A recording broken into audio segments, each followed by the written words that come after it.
Bonjour, merci d'être là ce matin. C'est toujours difficile après la, après la soirée de gala de se lever le matin pour revenir à un Moodle Moot et écouter encore quelques conférences. Alors, je vais prendre ici, je vais faire un retour d'expérience en fait, donc ça ne va pas être forcément très scientifique, plutôt basé sur ce qui s'est passé cette année dans mon établissement.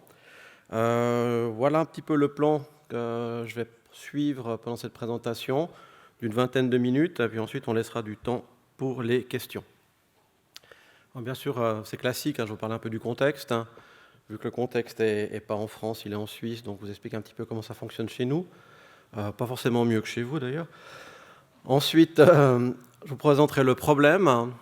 Alors, ce sera un problème négatif qu'on va essayer de rendre positif avec l'application des badges par rapport à ce que vous avez vu auparavant, où on avait quelque chose de positif, qu'on voulait encore plus positiver avec la mise en place des Open Badges. Je vous parlerai de la solution, on parlera ensemble éventuellement de la solution. Je vous expliquerai ce qu'on a mis en place, les retours qu'on a à l'heure actuelle, et les développements qu'on voudrait faire pour l'année prochaine ou les années à venir. Et ensuite, j'espère que vous aurez de nombreuses questions pour nous permettre, mes collègues et moi-même, d'avoir peut-être une autre approche dans les années, les mois à venir. Alors le contexte rapidement, donc en fait, cette histoire se déroule dans un petit territoire au milieu de l'Europe, mais qui n'appartient pas à l'Europe, qui n'est pas dans l'Europe. On résiste depuis des années, on dit toujours non dès qu'on nous demande si on veut rentrer. C'est donc en Suisse, sur le bord du lac Léman, à Nyon, dans une jolie petite ville où nous avons un établissement de type secondaire, ce qu'on appelle un gymnase chez nous, c'est-à-dire un lycée chez vous. On forme donc des élèves qui rentrent à 16-17 ans jusqu'à ce qu'on les mette dehors, certains. En tout cas jusqu'à 19-20 ans avant qu'ils rentrent à l'université ou qu'ils rejoignent le monde professionnel. Ce qui nous concerne ici, la problématique qui concerne le retour d'expérience, c'est l'enseignement de l'informatique et de la bureautique dans les 3 voies que nous avons au gymnase. Donc on a une voie maturité qui correspond à la voie baccalauréat en France, qui amène directement les étudiants aux portes de l'université. Une voie de diplôme de culture générale qui permet aux étudiants ensuite de soit partir dans la formation professionnelle avec un bagage un petit peu académique, ou effectuer une maturité professionnelle et ensuite rejoindre les hautes écoles spécialisées, les HES, en commerce ou en tourisme, communication, etc., etc. Sciences comme sciences de la santé, comme l'école d'infirmière ou des soins ambulanciers, etc. Ou l'éducation. On a des gens qui sortent du gymnase pour y revenir un peu plus tard, après avoir fait les sciences d'éducation à la haute école pédagogique. Puis on a une troisième voie qui ne nous intéresse pas ce matin, qui est la voie école de commerce. Là, il n'y a pas tellement de problèmes. Les conditions de travail sont un petit peu différentes dans l'école de commerce. Je vous ai mis ici les périodes. Une période, c'est 45 minutes de cours. Donc en voie maturité, on a des cours d'informatique et de bureautique sur la première année seulement, à raison d'une période année, c'est-à-dire 2 périodes tous les 15 jours par demi-classe. Donc on a les élèves qui viennent, on ne les voit plus pendant 15 jours. Si en plus il y a des cours qui tombent ou il y a des vacances, on ne les voit pas pendant 1 mois et demi. Et on recommence le cours là où on s'est arrêté. Donc vous imaginez déjà qu'il y a un petit souci à ce niveau-là, au niveau du suivi et la cohérence du programme chez les élèves. On voit de culture générale, on voit diplôme, on a un petit peu plus de notation horaire. D'abord une période année, alors là on fait généralement 2 périodes sur un semestre, et puis après on s'arrête. En deuxième année, on n'a que 0,5 périodes, c'est-à-dire une période tous les 15 jours sur un semestre. Et troisième année, hop, on retrouve une période d'enseignement. Alors, voilà l'école de commerce, il y a beaucoup plus de dotations, donc on a un petit peu moins de problèmes de faire rentrer le programme. Qu'est-ce que c'est le programme d'études? Alors, en école de maturité, on aimerait que les élèves qui sortent du cours d'informatique bureautique, ils sachent utiliser un traitement de texte, un tableur, ils sachent faire des recherches sur Internet, critiquer l'information, gérer leur vie privée sur Internet la sécurité de leurs données, sachent avoir une position de résolution de problèmes à l'aide d'algorithmes et savoir programmer des petites machines de base, beaucoup de choses. Et avec un facteur qui est très handicapant, c'est qu'il n'y a aucune évaluation, aucune note. Vous voyez la motivation, hein, derrière, ça va être super. L'école de culture générale, je vous ai mis des choses en couleur. Donc en première année, on a 3 modules. Un module tableur, un module connaissance de l'ordinateur.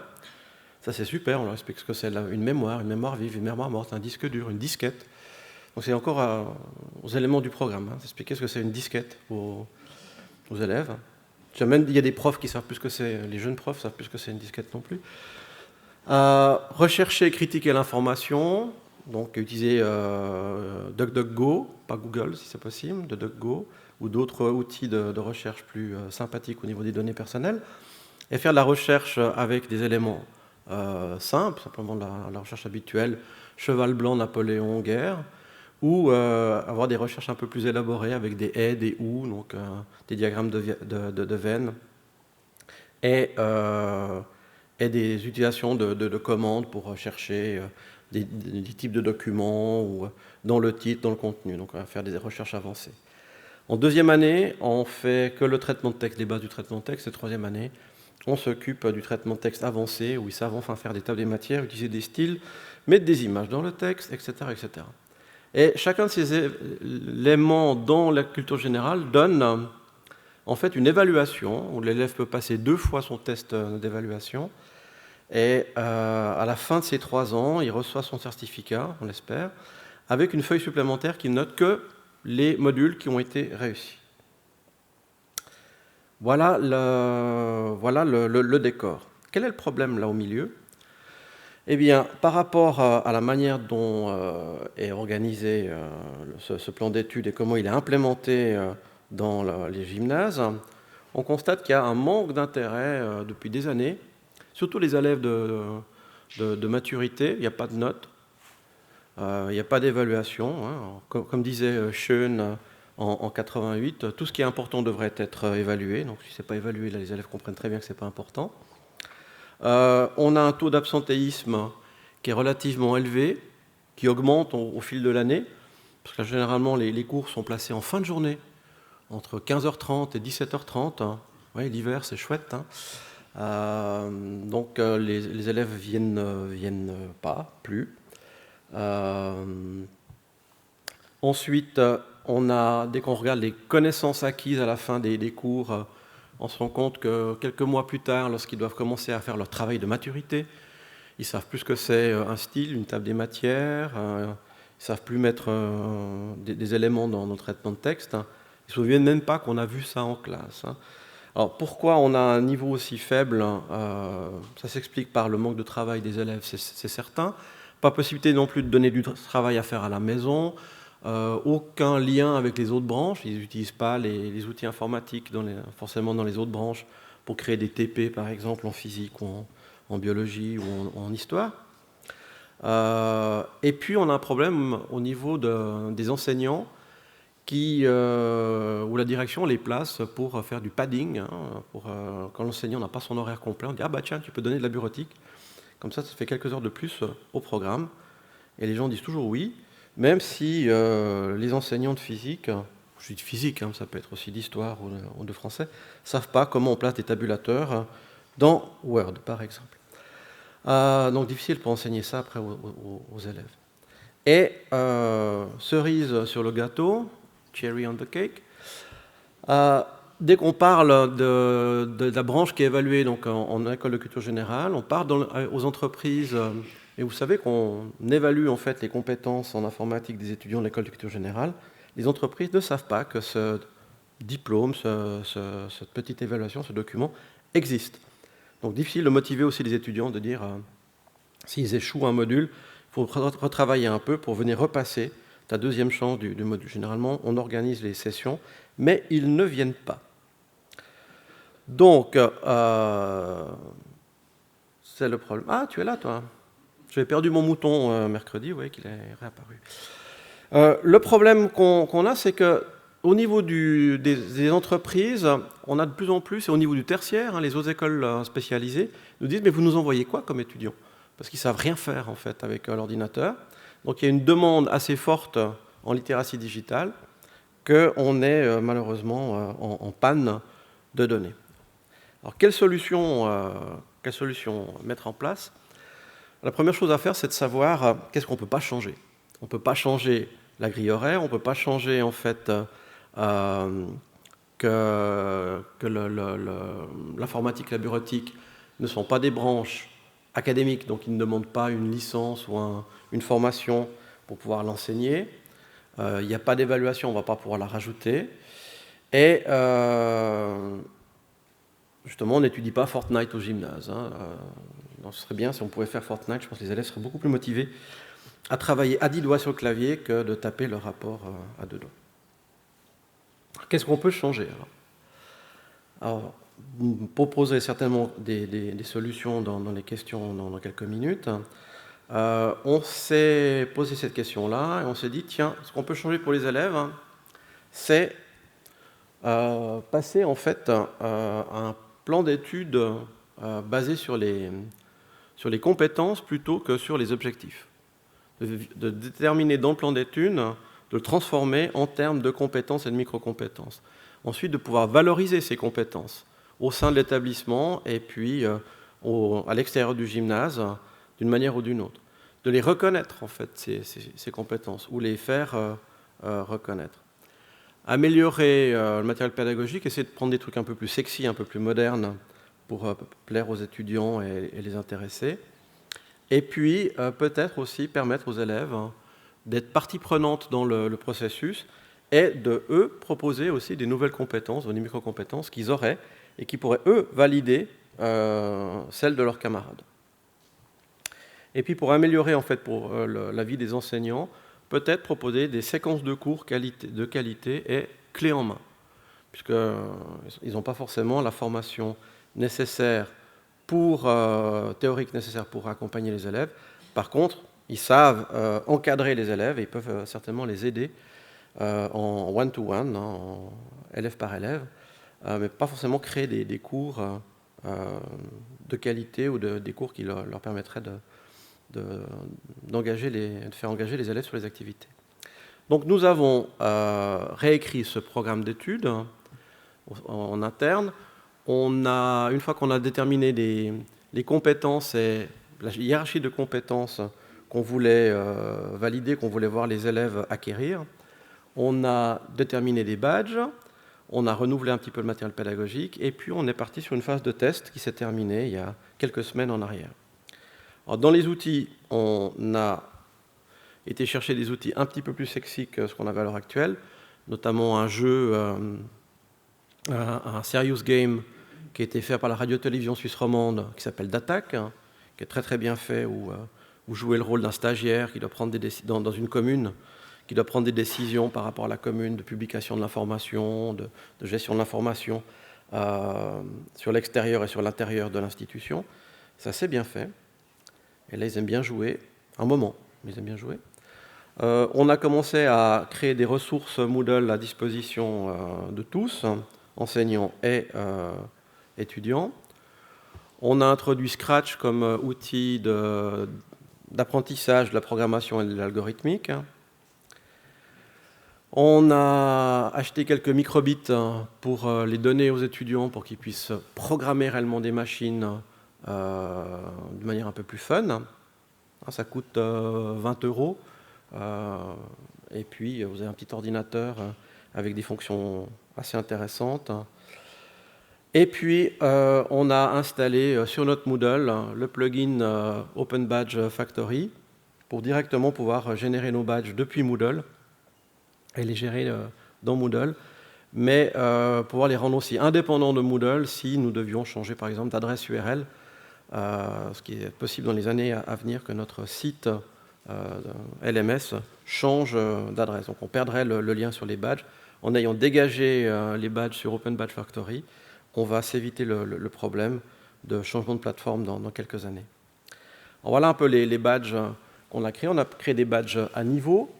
Là, vous avez par exemple la gestion de l'information, niveau 1, niveau 2, niveau 3, respect de la vie privée ou gestion de la vie privée, niveau 1 et 2, recherche sur Internet, niveau 1 et 2. Voilà, donc on a une quinzaine de badges pour l'instant qui couvrent l'ensemble des compétences qu'on a identifiées dans les objectifs du programme. Alors, quel retour on a eu là-dessus, après 6 mois d'essai sur 3 classes, qui correspond à peu près à 70 personnes. Donc, en école de culture générale, on a vu une augmentation, alors elle n'est pas significative, mais il y a quand même du mieux, dans le taux de réussite des différents modules, les 3 modules qu'on avait en première année. Plus grand taux de réussite, en tout cas des réponses plus pertinentes aux questions qu'on avait posées pour les petits examens. On voit aussi que au bout d'un moment, après un moment de démarrage, les élèves de culture générale, ils ont commencé à vouloir accumuler les badges. Ils voulaient en avoir plus que le copain. Ce qui comptait, c'est toi t'en as 4, moi je vais essayer d'en avoir 5 ou 6. Donc il y a une compétition au niveau quantitative, et pas forcément qualitative, mais quantitative. Alors qu'en école de maturité, on aura la même compétition, mais au niveau qualitatif. C'est-à-dire, si le copain il a le niveau 1, moi je veux avoir le niveau 2. Intéressant quand même. Les gens qui veulent aller à l'université, ils ont déjà le sentiment de compétition à ce niveau-là. Et certains nous ont même demandé, mais protection de la vie privée, il n'y a que 2 niveaux. Il est où le niveau 3 ? C'est quand vous faites le niveau 3 ? Donc, il y a des gens qui veulent maintenant avoir plusieurs niveaux, argent, or, platine, pour continuer à apprendre. Donc il y a un intérêt à ce niveau-là. Il y a un travail qui est effectué à la maison, on n'a jamais vu ça. Il y a des élèves qui prenaient nos microbits, par exemple, pour rentrer à la maison, ou commençaient à aller sur Scratch pour faire les exercices supplémentaires, pour venir en cours en disant « j'ai déjà fini les exercices, je fais quoi maintenant ?» Donc ça, on n'avait jamais vu jusqu'à présent, c'était un peu nouveau.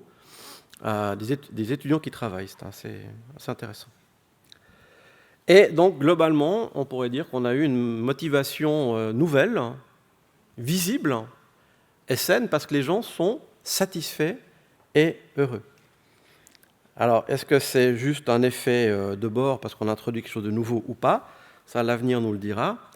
Et ce qu'on veut faire dans les années à venir, donc on aimerait relancer l'expérience, cette fois-ci sur les 2 semestres 2019-2020, et on va développer maintenant sur Moodle donc un certain nombre de cours qui seront des templates que les gens choisissent de prendre ou ne pas prendre dans leur classe pour faire travailler les élèves sur ces cours-là et les faire travailler d'une manière classe inversée, on travaille à la maison, et on fait des exercices en classe, ou en tout cas les faire travailler de manière individuelle sur l'acquisition des compétences dans l'ordre qu'ils veulent, et d'avoir un focus, de se focaliser sur l'encadrement individuel des élèves en difficulté ou des élèves qui sont en avance sur le programme. Et surtout, on va revoir les critères d'acquisition des compétences qu'on a fixés à l'heure actuelle. On a des ajustements à faire à ce niveau-là. Aussi, on aimerait pouvoir promouvoir l'endossement, c'est-à-dire qu'un élève qui aurait obtenu un badge je sais faire des graphiques avec un tableur. Quand il est en cours de physique, il fait un rapport intéressant. Le prof de physique va pouvoir endosser aussi la compétence pour que le badge il prenne un peu plus de valeur qualitative et quantitative à travers le temps. On aimerait aussi qu'ils puissent, les élèves eux-mêmes, créer des nouveaux badges pour proposer des nouvelles micro-compétences ou des compétences générales pour qu'ils soient partie prenante en fait de leur parcours de formation. Et surtout, on va essayer de chercher à valoriser en fait ces badges à l'extérieur du gymnase. On a déjà pris contact avec des entreprises, des associations qui utilisent nos étudiants pendant les vacances ou qui les engagent à la sortie des études pour leur expliquer le concept de badge ouvert et voir de quelle manière ils pourraient aussi nous proposer des compétences qu'ils souhaiteraient qu'on développe avec les élèves, qui pourraient venir s'ajouter aux différents badges à possiblement acquérir pendant la formation dans notre établissement secondaire supérieur. Voilà, je vous remercie de votre attention.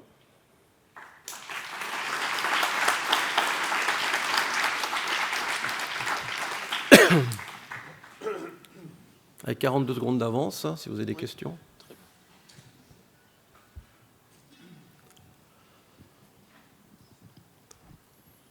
si vous avez des propositions d'amélioration aussi, je serais content de les entendre. Bonjour, merci de votre présentation. Est-ce que vous avez pensé à utiliser Pix? Ça me fait penser beaucoup à Pix. Pix, non, parce que je ne sais pas de quoi il s'agit.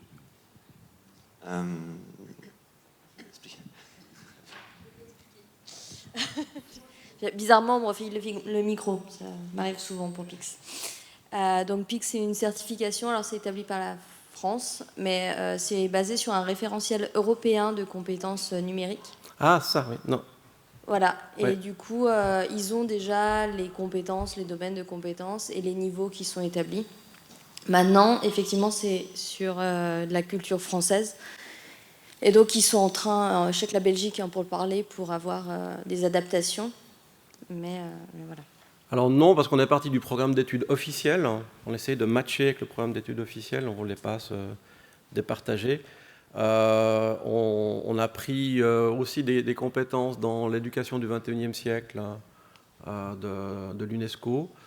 Mais on essaie toujours de rattacher le plus proche possible au plan d'études, pas qu'on nous reproche qu'on est en train de faire quelque chose qui n'a rien à voir avec le plan d'études. Chez nous, ils sont assez tatillons avec ça, au niveau des chefs de file cantonaux. Donc on essaie de faire quelque chose de mieux, mais en se basant sur l'obligatoire.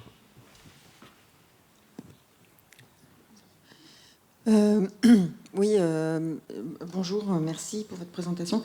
Je veux juste dire que Pix, d'après ce que vous avez décrit, semble correspondre complètement à votre programme. Hein. Mais bon, ça vaudrait le coup que vous jetiez un œil, parce que On ira jeter un œil, ouais. C'est un système d'entraînement qui est quand même, que les élèves aiment bien, en fait. Hein.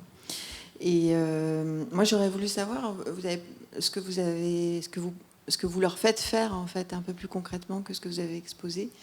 C'est-à-dire, pour avoir le badge vie privée, par exemple, qu'est-ce que vous proposez comme matériel, comme activité? Alors pour le vie privée, on les fait travailler sur le serious game d'attaque, notamment. Ils ont des ressources vidéo. Il y a toute une plateforme, en fait, sur la radio-télévision suisse romande. C'était un sujet d'actualité en 2018. Hein. Ils ont monté des ressources pédagogiques, le serious game, des vidéos, des interviews. Et par-dessus ces ressources, on a créé un certain nombre d'activités et de questions que les élèves doivent faire et démontrer ensuite l'acquisition des connaissances qu'ils ont eues dans ces vidéos et dans le serious game. Donc on a un certain nombre d'activités, on a des petits quiz, de chaque fois de valider ce qu'ils ont bien compris, ce qui s'est passé dans la vidéo. Et on leur met ensuite après une activité qu'ils doivent effectuer et puis ensuite faire un petit rapport sur ce qu'ils ont fait dans l'activité, de créer un nouveau compte sur un service et puis de voir justement si le service était sécurisé ou pas, etc., etc. Donc on a un certain nombre de critères qu'on a discuté ensemble et on valide ces critères avec les activités que les élèves font. Et pour l'instant, d'une manière informelle, et on va reformaliser ça pour avoir un vrai cours Moodle. Ce cours, on le mettra à disposition en open source après sur les cours ouverts et libres du MoodleNet. Oui. Est-ce que la délivrance, elle est automatique ou elle passe encore par... Alors, on a des petits bouts de délivrance. Pour certains badges, on a une délivrance automatique dès qu'il y a un certain nombre d'activités et de quiz qui ont été répondus correctement. Et puis pour des activités, justement, par exemple sur les activités tableur ou traitement de texte, ils reçoivent une consigne de choses à faire et ils nous remettent ensuite le document final qui va être validé en fait, par un humain. Donc il y a un formulaire sur Open Badge Factory qu'ils remplissent et ils mettent leur document à disposition pour la validation. Et si on a un doute sur un élève, on va lui demander de nous montrer un certain nombre de choses, de réaliser sur l'ordinateur en direct. Donc il y a plusieurs systèmes de validation.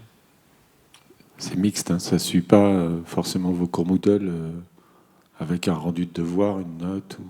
Pas toujours, non. Pour certains badges, oui. Et puis pour des badges qui correspondent à des activités plus complexes, là on passe par une évaluation par par le fichier rendu par le maître, par l'élève au maître.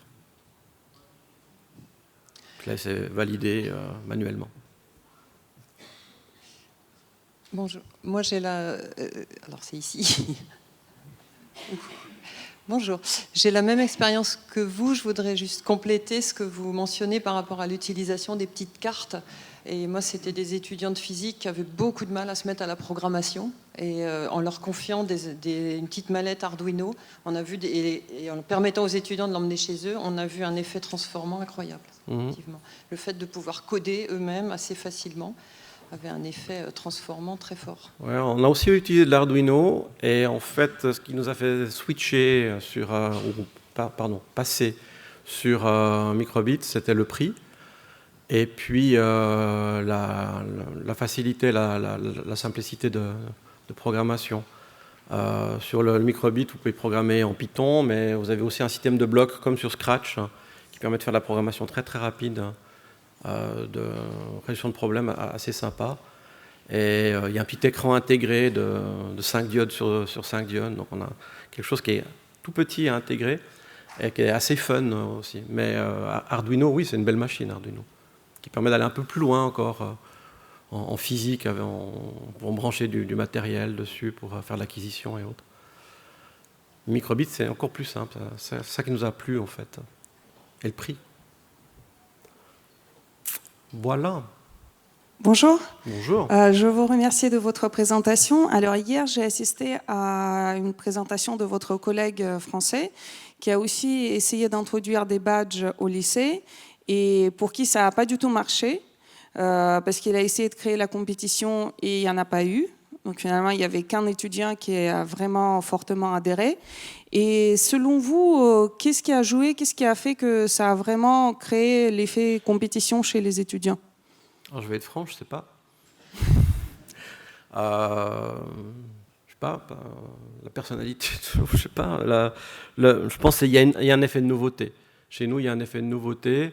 Ça fait des années que les étudiants se passent le message que tu verras, c'est chiant les cours d'informatique. Voilà. Où tu peux faire, justement, du Fortnite pendant que le prof il donne son cours. Donc il y a vraiment une image qu'on a cassée d'un coup. Et petit à petit, les étudiants se sont rendus compte qu'il y a quelque chose de différent. Donc il y a certainement eu un effet collatéral de ce changement. Est-ce que ce changement va perdurer ? Ça, j'en suis pas sûr. C'est pour ça que c'est intéressant de voir l'année prochaine, voire l'année d'après, si on arrive à créer vraiment un écosystème qui dynamise cet engagement ou pas. Mais pour l'instant, je n'ai pas de réponse. Je voulais rebondir par rapport à ça.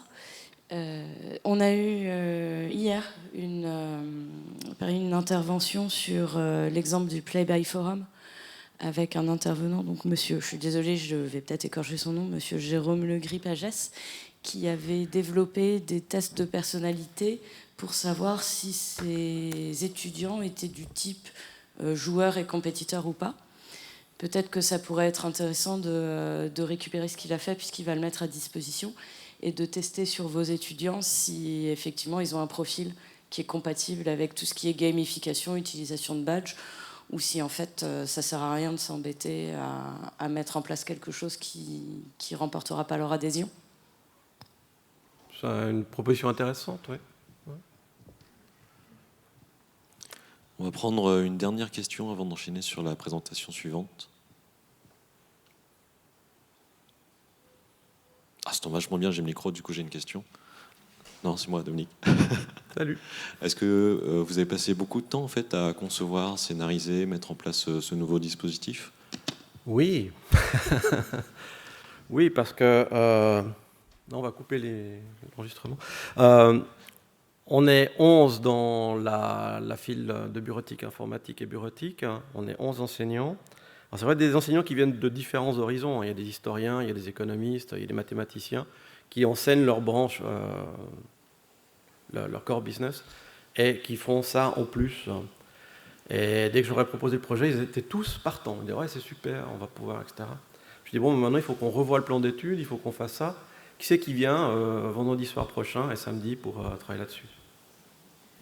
Voilà. Donc on était 2. Et puis ensuite, dès qu'on a lancé le projet, tout d'un coup, on était de nouveau 11. Donc, ouais, super, il y a des activités, il y a des trucs. Donc, oui, ça prend énormément de temps parce que, d'un côté, c'était bien parce qu'à deux, on s'entendait bien, donc on a pu avancer relativement vite en faisant des consensus. C'est-à-dire, c'est moi qui décidais, puis c'est lui qui acceptait. Donc, ça allait très vite. Si on était plus nombreux, c'était peut-être plus long. Mais on a perdu en fait de la richesse que les autres auraient pu amener. Et j'espère que la richesse va venir avec la suite, que les gens commenceront à ajouter des choses à l'intérieur. Mais oui, ça a pris du temps. On a passé un semestre. Allez, il y a 80, une centaine d'heures. À l'heure actuelle. Merci. On peut l'applaudir, hein, c'est quand même...